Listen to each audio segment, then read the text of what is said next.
In the sleepy village of Okiho, nestled between rolling hills and thick forests in Osun State, life moved to the rhythm of the seasons.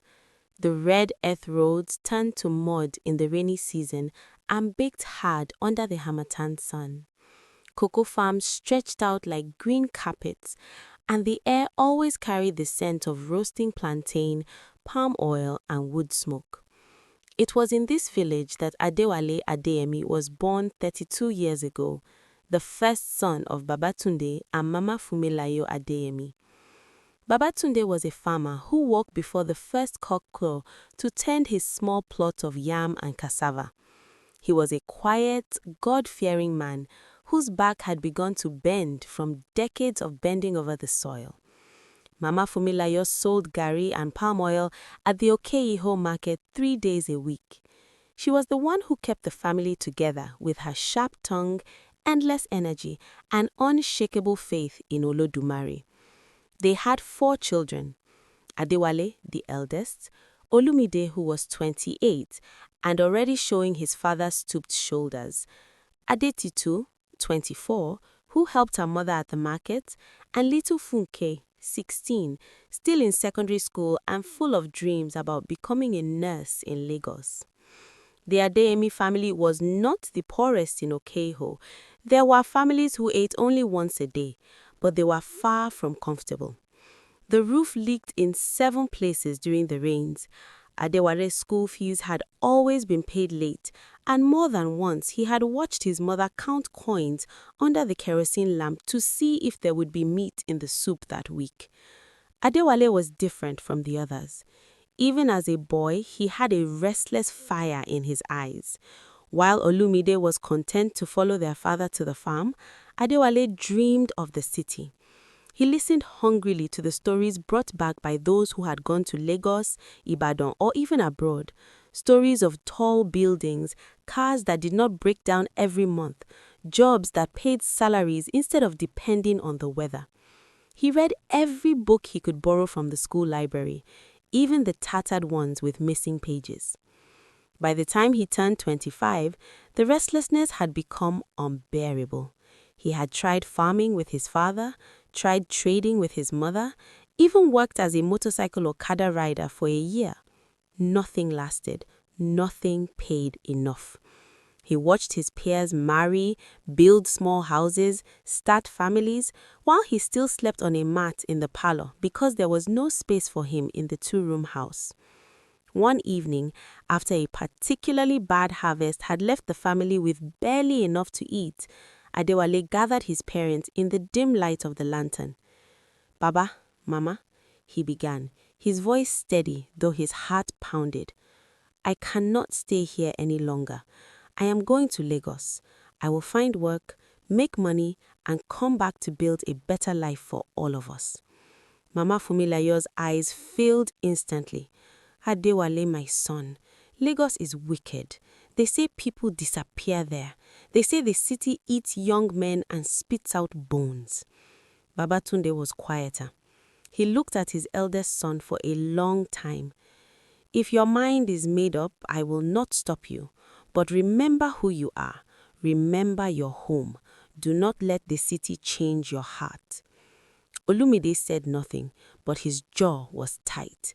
Adetutu cried openly. Little Funke clung to Adewale's wrapper and begged him to take him with him.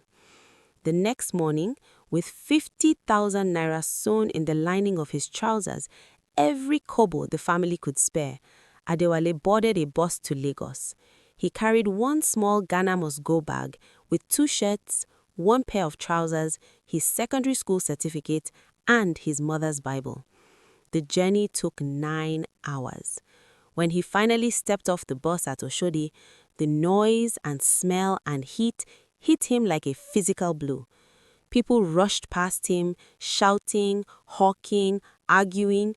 Downfall buses honked endlessly. The air was thick with exhaust and fried yam. Adewale stood frozen for a moment, clutching his bag, suddenly unsure. He found a shared room in Agege with 5 other young men from different villages. They all had the same dream, to make it in Lagos and send money home. The room smelled of sweat and indomie. There was one bathroom for 12 people. Adewale took whatever work he could find, loading market trucks at dawn, washing plates in a buka, guarding a construction site at night. The money he earned disappeared almost immediately on transport, food, and rent. Months turned to a year. He sent small amounts home whenever he could, but it was never enough to change anything. His mother's letters grew more worried. Funke had to drop out of school because there was no money for fees. Babatunde's arthritis was worsening. Olumide wrote that the farm had failed again. Adewale began to despair. He saw other young men driving cars, wearing fine clothes, carrying the latest phones. He asked them how they did it. Some laughed and said, "Hustle." Others just looked away. One rainy evening, soaked and exhausted after a day unloading cement bags, Adewale stopped at a small bar in Agege to drink a bottle of star beer, his first luxury in weeks. There, he met a man named Segun Oladipo, but everyone called him Segun Baba. Segun was in his late 40s, well-dressed, with a gold chain and a confident smile. He bought Adewale another beer and asked about his story. When Adewale finished, Segun nodded slowly. "You are a good boy. You have suffered enough. Come, let me show you something." Segun took him to a house in Ikeja GRA, a real house with tiles and air conditioning and a generator that never went off. There were other young men there, all working on laptops. Segun explained they were doing business online. Foreign clients send money for goods that never existed, dating sites where lonely white women fell in love with handsome Nigerian profiles, investment schemes that promised huge returns. "It is not stealing," Segun said smoothly. "These people have too much money. They want to give it away. We are only helping them." Adewale hesitated. His mother's Bible verses echoed in his head. But he thought of Funke dropping out of school, of his father's bent back, of the leaking roof. He thought of the shame of returning home empty-handed. He started small, typing emails, creating fake profiles. He was good at it. He had always been good with words. Within months, he was running his own triumphs. The money began to come, first in thousands, then in hundreds of thousands, then in millions of naira. Segun Baba taught him how to move the money, how to buy dollars, how to invest in cryptocurrency to hide the trail. Adewale bought new clothes, a better phone, moved to his own flat in Surulere. He sent money home regularly now. First, he paid Funke's school fees. Then he sent enough for Babatunde to see a proper doctor in Ibadan. Then he started building a house in Okiho, 6 bedrooms, tiled floors, borehole water, solar panels. The village marveled. "Adewale has made it," they said. "See how God has blessed the Adeyemi family." But Adewale began to change. The work required lying constantly about who he was, what he did, how he felt. He created personas: Dr. Michael Adebayo, oil executive; Captain Tunde Williams, pilot; Engineer Kule Adeyemi, working in Canada. He became expert at deception. And there was more. Some clients became difficult. Some threatened to report to authorities. Segun Baba had solutions for those: hackers who could wipe digital trails, threats that frightened people into silence. Once, a woman in America who had sent over 2 million naira discovered the truth and tried to get the police involved. Adewale never knew exactly what happened, but the woman stopped communicating and Segun smiled and said, "Problem solved." Adewale told himself he was not responsible. He only wrote the emails. He only collected the money. But at night he could not sleep. He drank more. He visited native doctors for protection charms. He began to fear that the money was cursed. The worst came one night in 2023. A big client, an elderly Canadian man who had sent nearly $50,000 over 2 years, discovered everything. He was furious, heartbroken. He threatened to go to the Canadian embassy, to Interpol. Segun called Adewale to the Ikeja house. "This one is too loud. We need to silence him permanently. Adewale stared. You mean kill him? Segun laughed. No, just scare him properly. We have people who can make his life difficult from here. But Adewale learned later that the man had died. Heart attack, the news said. Whether it was natural or arranged, Adewale never knew for certain. But the money kept coming, and the man's family never pursued it further. That was the secret Adewale carried, that his wealth was built not just on lies, but possibly on blood. That every naira he sent home, every block in the new house, every school fee for Funke was stained. He could have stopped then. He had enough money to quit, to start a legitimate business, but the fear of returning to poverty was stronger than the guilt. And Segun Baba had become like a father, dangerous but powerful. 5 years after leaving Okiho, Adewale decided it was time to go home. He was 30 now. The house was finished. He had bought his father a new truck for the farm. Funke was in university studying nursing. Olumide had married and moved into one wing of the new compound. It was time to play the returning hero. He bought a Toyota Land Cruiser, black, shining. He filled it with gifts, lace materials for his mother, phones for his siblings, a generator for the compound, bags of rice and oil for the neighbors. He wore an expensive agbada and gold wristwatch. The village turned out to welcome him. Drums beat, women sang. Babatunde stood tall for the first time in years, tears in his eyes. Mama Fumilayo danced until she was breathless. Even the chief came to bless him. Adewale, Omo Adelami, the crowd shouted. You have done us proud. That night, there was a huge party. Goats were slaughtered, beer flowed. Adewale gives speeches about hard work and perseverance. He promised scholarships for village children, a new borehole for the market women. But in his new bedroom, air-conditioned with a king-sized bed, he could not sleep. The old guilt pressed heavier than ever. Every smile felt like accusation. Every question about his work in Lagos felt like a trap. What kind of business do you do, Egbo? Olumide asked one afternoon as they sat under the mango tree. Import-export, Adewale answered smoothly. Mostly electronics and clothing from China. Olumide nodded, impressed, but Adewale saw the curiosity in his brother's eyes. Funke was worse. She idolized him now. Uncle Wale, when I finish school, can I come work with you in Lagos? I want to be rich like you. Adewale forced a smile.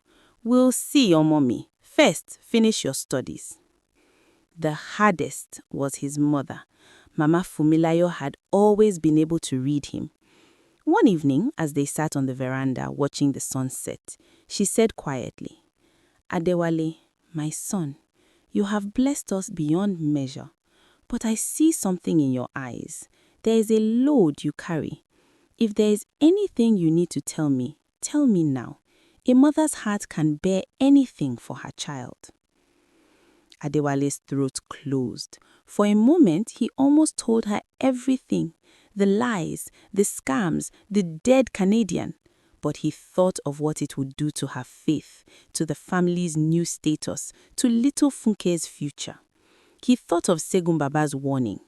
Once you start talking, you cannot stop, and people who talk disappear.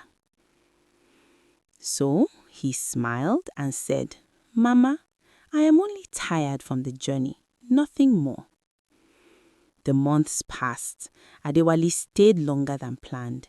He told himself he was overseeing the farm, helping Olumide start a poultry business with his money, but really he was hiding. Lagos felt too dangerous now. EFCC was raiding Yahoo boys. Some of his old colleagues had been arrested. One day, a letter came from Canada. It was addressed to Michael Adebayo, one of his old aliases.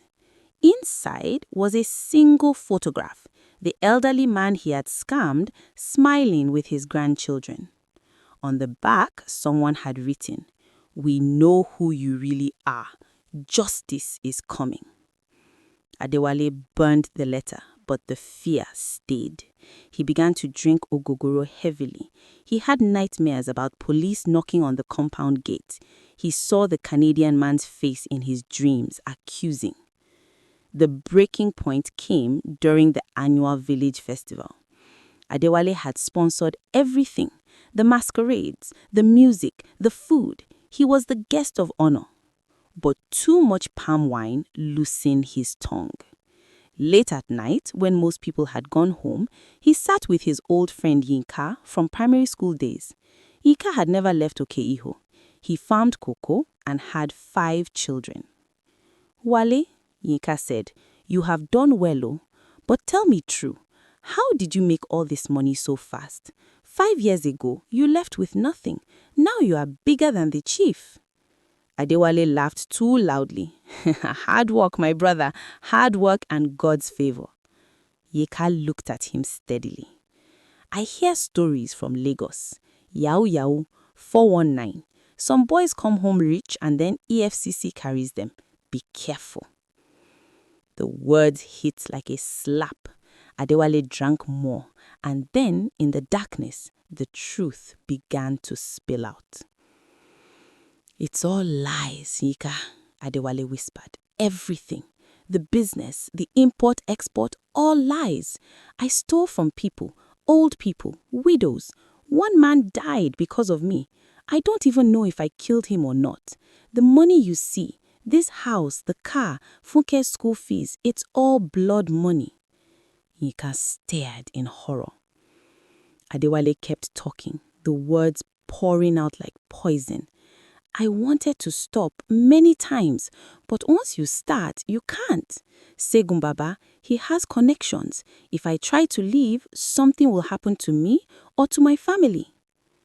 When he finished, silence stretched between them. Then Yinka stood up slowly. "Adewale, you must confess.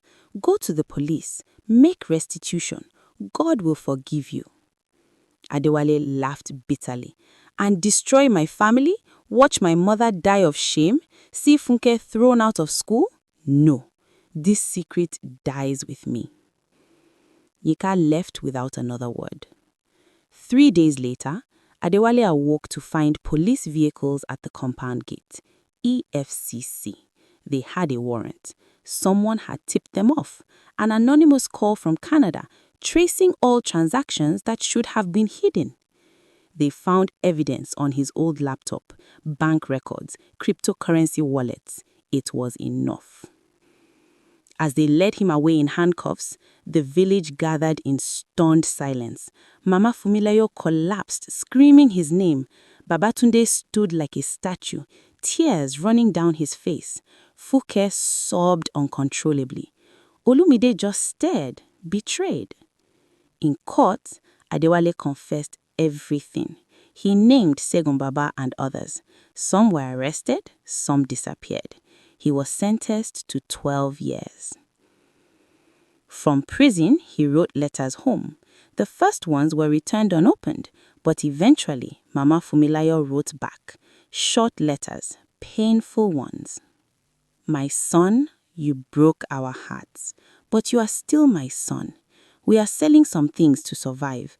The house is too big for us now, but we pray for you every day." Adewale read the letters and wept. The secret was out. The wealth was gone, confiscated or spent on legal fees. The family was shamed. But in the ruins, something unexpected grew. Olumide took over what remained of the farm and worked harder than ever. Adetutu started a small provision store. Fuke finished her nursing degree with scholarships from the church. Mama Fumilayo became a pillar for other mothers whose sons had gone astray. Years later, when Adewale was released early for good behavior, he returned to Okiho a different man. Gray-haired at 42, thin, quiet. The village did not turn out to welcome him this time. Some avoided him, some spat when he passed, but his family opened the gate. Mama Fumilayo hugged him without words. Babatunde, now very old, placed a hand on his shoulder. "Welcome home, my son." They gave him a small room at the back. He worked on the farm with Olumide. He taught village children for free. He went to church every Sunday. He never spoke of the years in Lagos again. The secret that no one should know destroyed everything he built, and in destroying it, had saved what mattered most: his family. That is the story of Adewale. If you enjoyed this story, please help me like this video and share.